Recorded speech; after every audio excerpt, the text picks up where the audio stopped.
안녕하세요. 두 아이를 둔 주부입니다. 최근에 다양한 사연 들으면서 집안일 하는 게 낙이었는데 제가 이렇게 사연을 보내게 될 줄은 정말 꿈에도 몰랐네요. 제 사연을 들으신 분들은 세상에 저런 일도 있나 하신 분들도 분명 계시겠지만 이게 제 운명이라 받아들이고 살아가고 있습니다. 저는 홀어머니 밑에서 자랐습니다. 남동생 하나, 여동생 하나가 있고요. 저는 어릴 적부터 아빠의 부재로 인해 남들보다 조금 불우한 시절을 보냈어요. 아빠는 공사장에서 일하시던 분이었는데 제 초등학교 입학식 날 돌아가셨어요. 아침 일찍 일을 가시면서 꼭 퇴근하고 통닭 사오겠다고 약속하셨는데 돌아온 아빠는 생각지 못한 사고로 인해 싸늘하게 식어 있었습니다. 손에는 다 식은 통닭이 들어있는 봉지를 든 채로 말이죠. 그 이후 저희 엄마는 정말 잡초처럼 사셔야 했습니다. 저희 3명의 자식들을 홀로 키워야 했으니까요. 김밥을 말아서 지하철 앞에서 팔기도 하고 남의 식당에 가서 설거지를 하기도 하고 한겨울에 동산 걸려가며 건물 청소까지 하시면서 어렵게 저희 3남매를 키워내셨습니다.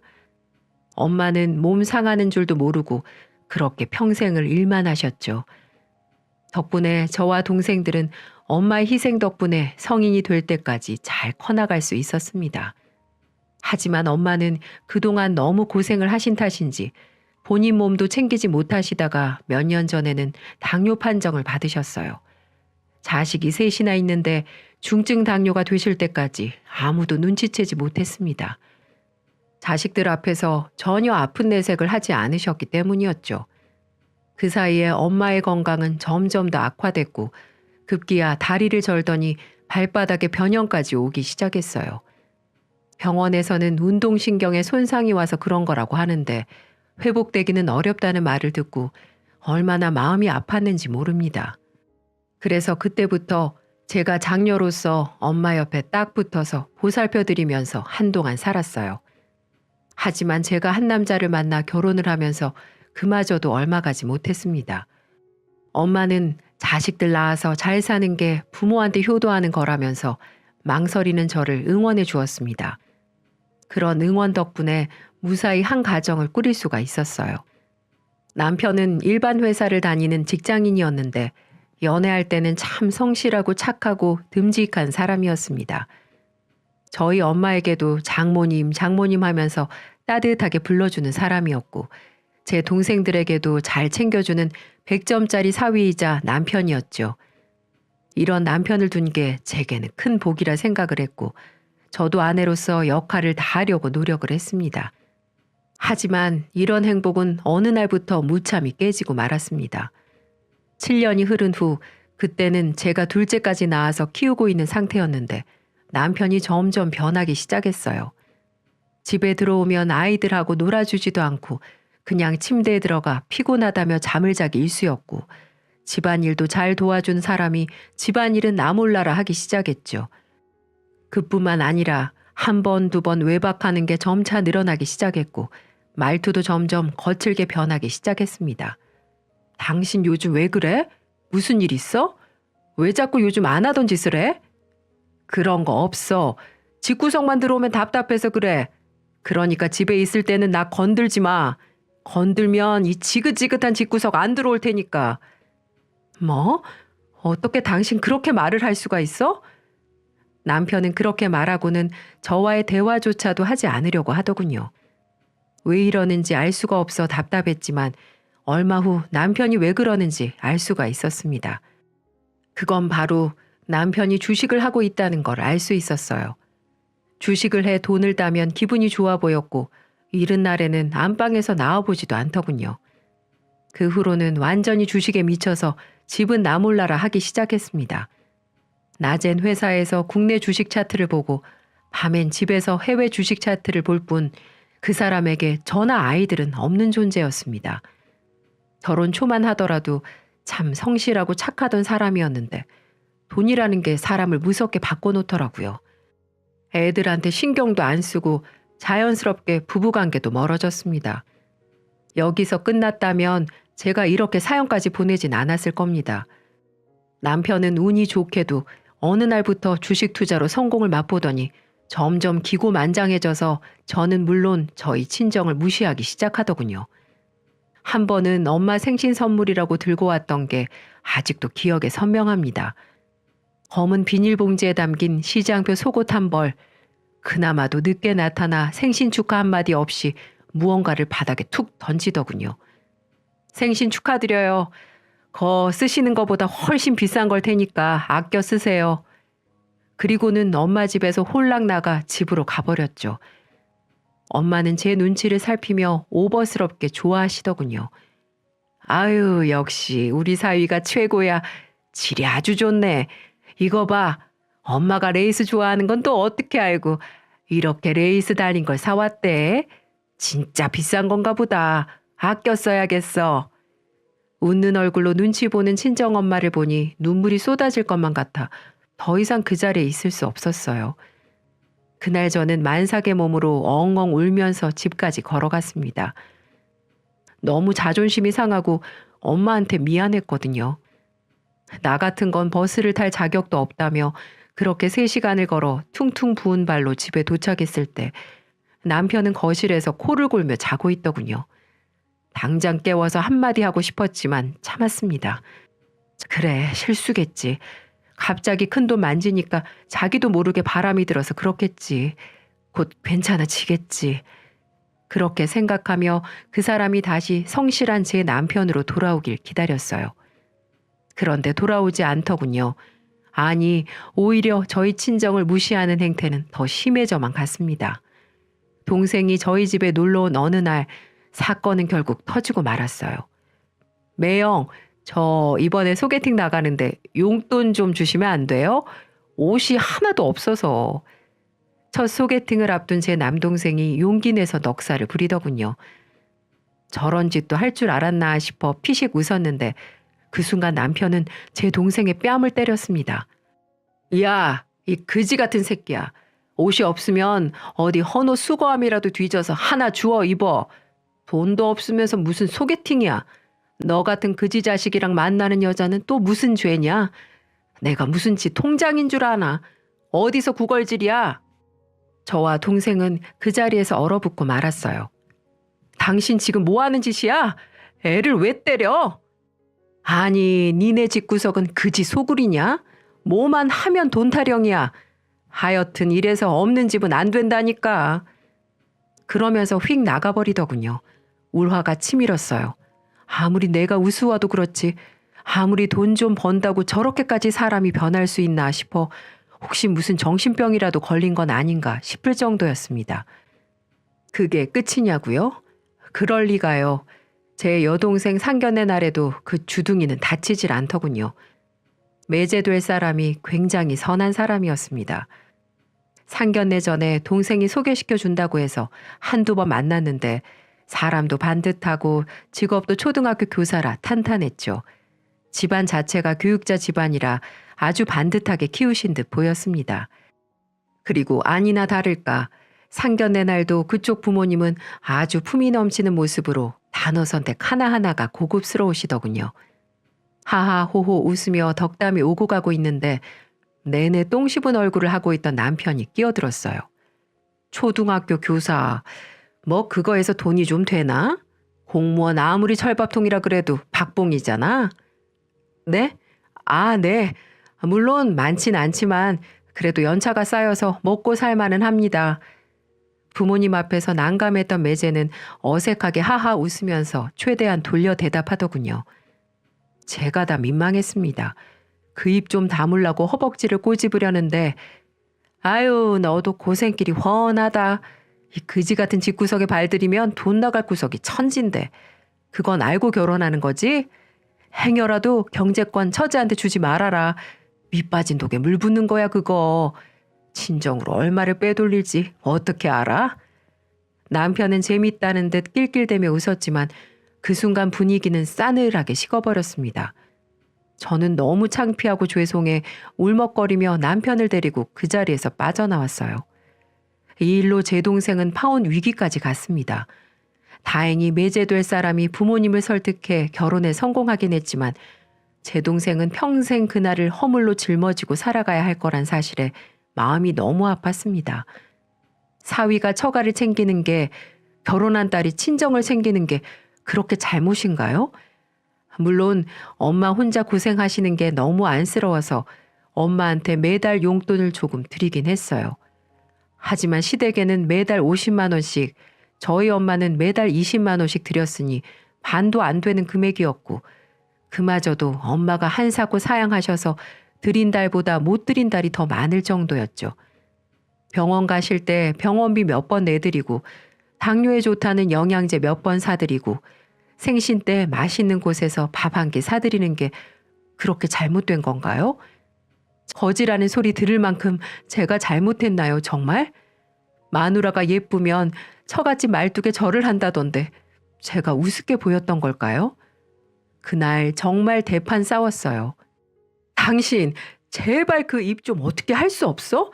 우리 집을 아무리 우습게 봐도 그렇지. 어떻게 그런 자리에서 그렇게 말할 수가 있어? 내가 만만해? 우리 집이 그렇게 우스워? 야, 거지 같은 집구석을 거지 같다고 하지 그럼 뭐라고 그러냐? 남자 입장도 좀 생각을 해봐라. 네 동생이야 땡 잡았다고 생각하겠지만 아무것도 모르고 이 집구석에 발들일 남자는 무슨 죄냐? 공무원 박봉에 허구한 날 니네 집에 돈 갖다 바치고 나면 뭐가 남냐? 나도 가끔 죽고 싶은데 걔는 오죽할까? 피식피식 웃으며 말하는 남편 입을 정말 찢어버리고 싶었어요. 집에서 자고 있던 큰애가 깨서 엄마 아빠 싸우는 거냐고 울먹거리는데 남편이 이러더군요. 너도 아빠처럼 살기 싫으면 나중에 커서 여자를 잘 만나야 돼. 집안 빵빵한 여자를 만나야 남자 인생이 피는 거야. 알겠어? 저는 그 길로 애들을 데리고 집 밖으로 나왔습니다. 같은 공간에서 그런 사람과 숨을 쉰다는 것조차 너무 역겨웠거든요. 근데 막상 나오고 나니 친정으로 갈 수는 없었어요. 동생 보기 미안하기도 하고 엄마한테 그런 꼴을 보이고 싶지도 않았거든요. 그래서 하는 수 없이 시댁으로 갔습니다. 가서 어머님을 붙잡고 그동안 있던 일들을 모두 얘기했어요. 그러자 어머님은 저를 꼭 안아주시고는 등을 쓸어주시더라고요. 미안하다 아가. 내가 자식 교육을 잘못 시켰어. 그놈의 자식 다리라도 부러뜨려서 제정신 차릴 수 있으면 지금 당장 쫓아가서 두 다리를 다 부러뜨리겠는데 그것도 안 되고 어떡하니? 이렇게 예쁜 너한테 상처나 주는 그 못난 놈을 어떡하면 좋니? 저랑 어머님은 한참을 그렇게 끌어안고 울었습니다. 평소에도 제가 좋아하는 반찬이며 애들이 좋아하는 장난감이며 참 많이도 챙겨주시던 시부모님이셨거든요. 항상 네가 우리 집 보석이라고, 네가 들어오고 우리 집이 밝아졌다고 예뻐해 주시던 시부모님이시지만 사실 아들 허물 이야기하는 며느리를 감싸주실 거라고는 생각 못했어요. 그래도 네가 잘해야지, 참고 살아야지 하실 줄 알았는데 제 마음을 보듬어 주시고 이해해 주시니 끝도 없이 눈물이 났습니다. 이런 시부모님을 실망시키고 싶지 않았어요.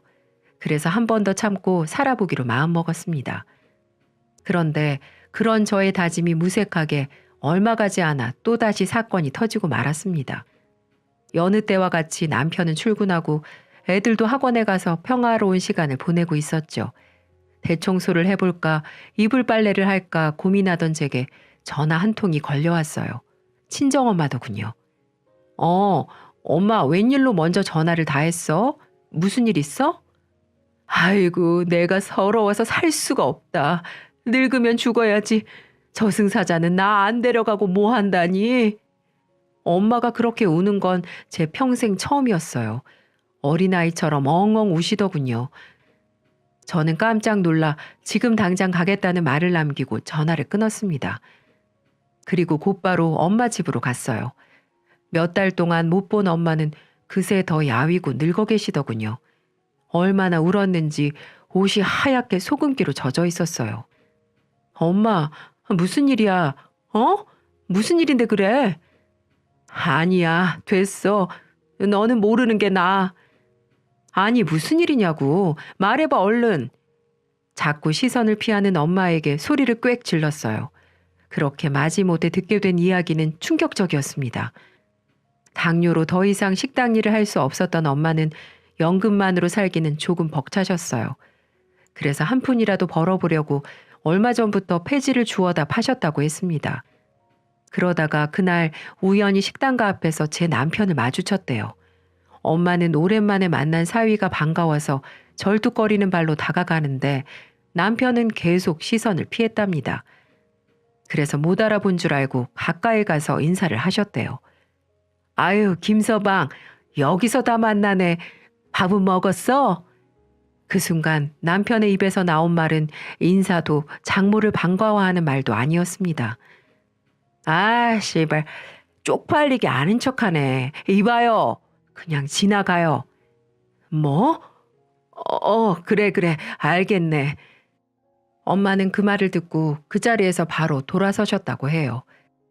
주변에 있던 회사 동료들이 남편한테 아는 사람이냐고 물으니 남편은 아유, 아니야. 내가 저런 거지할매랑 무슨 인연이 있다고. 사람 잘못 봤나 보지. 기분도 잡쳤는데 우리 낮술이나 한잔 하자. 내가 살게. 라며 황급히 자리를 피했다더군요. 그 얘기를 전하며 엄마는 또 우셨습니다. 미안해. 이제 생각해보니 내가 그런 꼴로 아는 척을 하는 게 아니었는데 니들한테 미안하다. 저는 엄마의 그 말에 마음과 다르게 소리를 버럭 질렀어요. 엄마가 뭐가 미안해? 한 푼이라도 벌어보려고 노력하는 게 잘못이야? 폐지 좀 줍는 게 뭐 큰 잘못한 거야? 뭘 미안하대 자꾸. 진짜 미안하려면 엄마 자신한테 미안해야지. 이 몸을 해서 무슨 폐지를 줍는다고 그래. 앞으로 내가 생활비 줄 테니까 폐지 줍지 마. 제발 엄마 건강만 생각하라고. 저는 엄마를 끌어안고 울면서 기도했습니다. 그런 인간 제발 죽어버리라고.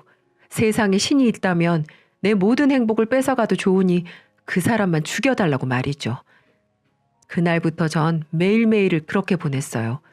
아침이 되면 그 사람이 숨을 쉬고 있나 확인했고 숨 쉬며 잠든 모습을 보고는 베개로 얼굴을 눌러버릴까 목을 졸라버릴까 수없이 고민했죠. 종교는 없었지만 세상 모든 신들한테 빌었어요. 저 인간 좀 데려가라고. 저런 인간 제발 죽어버렸으면 좋겠다고. 아무리 후한무치라도 몸 불편한 장모한테, 그것도 늘 우리 사위가 최고라며 잘해줬던 장모한테 그럴 수 있었을까요? 아무리 생각해도 전 이해를 할 수가 없었어요. 살갑게 반가워하진 않아도 그래도 적어도 인사라도 해주지. 고생하신다고 한마디라도 해주지. 그게 그렇게 어려운 일인가요? 그렇게 남편을 원망하며 이제는 안 되겠다 싶어 이혼을 결심하게 됐습니다. 아이들과 시부모님을 봐서라도 어떻게든 결혼 생활을 유지해서 남편을 다시 예전의 착한 남편으로 만들어보고 싶었지만 이미 제가 손쓰기에는 한계가 있겠다 생각을 했고 기본 예의도 모르는 저런 인간은 더 이상 살고 싶지 않아 그렇게 이혼을 결정하게 됐습니다. 더 이상 당하고 살고 싶지 않았어요. 저희 집이 뭐가 모자라서 저런 짐승 같은 인간에게 입에 담기도 힘든 소리를 들어야 하는지 그날로 전 남편을 붙잡고 얘기를 꺼냈습니다. 우리 이혼해. 도저히 당신 같은 쓰레기랑 살 수가 없어. 뭐? 이혼? 남자 생겼냐? 갑자기 뜬금없이 이혼이라니? 남자? 내가 너냐 등신아? 사람이라면 당신처럼 행동할 수 없을 거야. 얼마 전에 엄마가 폐지 줍다 아는 체를 하니 쪽팔리다고 저리 꺼지라고 했다면서? 그게 사람이야? 사위 만나서 기분 좋아 인사한 장모한테 그런 말이 나오든? 너 같은 인간이랑은 단 하루도 못 살겠으니까 깨끗이 갈라서자. 아니 그러게 왜 직장 사람들 있는 데서 그런 모습으로 아는 체를 하래? 너 같으면 안 쪽팔리겠어? 노인네가 정신이 이상한 거지. 그래 이혼해. 누가 네가 좋아서 살고 있는 줄 아냐? 애들 때문에 살고 있는 거지. 네가 애들 포기한다면 깨끗이 바로 도장 찍어줄게. 싫다면 어쩔 수 없고. 남편은 자신의 행동에 대해 반성은커녕 오히려 저희 엄마를 비하하더군요. 덕분에 전 이 사람은 정말 아니라는 걸 다시 한번 느끼고 이혼 준비를 해나가기로 했습니다. 그렇게 3주 정도 지난 어느 여름날 정말 역대급 폭염이라고 뉴스에서 하루 종일 떠들던 그날 저한테 전화 한 통이 걸려왔어요. 경찰서라고 하더군요. 김수철 씨 아내 되시나요? 네, 그런데요. 아, 혹시 지금 강원도 병원으로 와주실 수 있으시겠어요? 네? 무슨 일이신데요? 아, 남편분이 사망하셨습니다. 병원에 와서 직접 확인도 하시고 시신도 인수해 가셔야 해서요. 정신이 멍해졌어요. 누가 죽었다고? 누가 어디에서 죽었다고? 강원도? 분명 남편은 프로젝트 때문에 회사에서 며칠 지내야 한다고 했었거든요. 그런데 갑자기 강원도에서 죽었다니. 일단 급한 대로 애들을 옆집에 맡겨놓고 강원도를 향했습니다. 그리고 영안실에 누워있는 싸늘한 그 사람의 얼굴을 확인하는 순간 헛웃음이 나오더군요. 경찰은 그런 제 표정을 봤는지 못 봤는지 침울한 얼굴을 하고는 상황을 설명해 줬습니다. 아, 많이 당황스럽고 슬프시겠지만 사건에 대해 이야기는 해드려야 할 것 같아서요.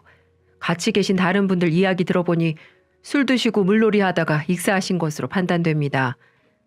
조금 더 조사를 해봐야겠지만 타살을 의심할 만한 정황도 없고요. 신고자분이 남편 친구분이라고 하시던데 한번 만나보시겠어요? 그래도 마지막을 제대로 알긴 해야 할 것 같아 같이 있었다던 사람들을 만나러 갔습니다. 예쁘장하게 생긴 젊은 여자가 둘, 그리고 옆에 고개를 푹 숙이고 있는 남편의 고등학교 동창 한 명이 앉아 있더군요. 아, 재수 씨, 어떻게 된 일이에요? 그게, 죄송합니다. 여자 둘에 남자 둘, 보는 순간 제가 직감한 게 맞았어요. 이 인간 그 와중에 바람을 피고 있었더군요. 남편 친구라던 그 인간은 친구들 사이에서도 하도 바람둥이로 소문이 자자해서 거리 좀 두라고 몇 번이나 얘기했던 사람인데 그 친구랑 쌍으로 바람을 피우고 다녔다더군요. 우스운 건 그 자리에 처녀 총각은 한 명도 없었다는 겁니다. 전부 누군가의 남편, 누군가의 아내였더군요. 그렇게 잘난 척을 하더니 결국 바람 피다가 물에 빠져 죽다니. 그 사람 인생도 참 볼만하더군요. 인과응보라는 생각을 했지만 싸늘하게 누워있는 남편을 보니 저도 바보같이 왜 눈물이 나는 건지. 한때 정말 사랑했던 사람이었고 애들에겐 자상했던 아빠였는데 이렇게 허망하게 죽어버리니 그 자리에 주저앉고 말았습니다. 그리고 전 곧바로 이 안타까운 소식을 시부모님께 연락을 드렸습니다. 시부모님은 오자마자 세상이 떠나가라 오열을 하셨고 아무것도 모르는 아이들은 아빠, 아빠 하면서 눈물을 흘렸습니다. 그래서 애들 아빠이기도 하고 시부모님은 무슨 죄냐 싶어 장례는 치러주기로 했어요. 문상객들을 맞이하다 남편 영정사진을 보니 참았던 눈물이 왈칵 쏟아졌습니다. 울지 않고 싶었는데 저런 천하의 나쁜 놈에게 눈물 한 방울도 아까워서 울지 않으려고 했는데 저도 모르게 흐르는 눈물은 제가 참는다 해서 되는 게 아니었어요. 이 인간아, 그렇게 날 힘들게 하고 속을 썩히더니 결국 이런 꼴을 보이려고 그랬냐? 왜? 왜? 왜 그랬어? 어? 제 통곡하는 모습을 보고 제 아이들이 안아주었어요. 엄마, 왜 그래요? 울지 마요. 엄마, 우리가 있잖아요. 제발요. 언제 이렇게 커버렸을까요?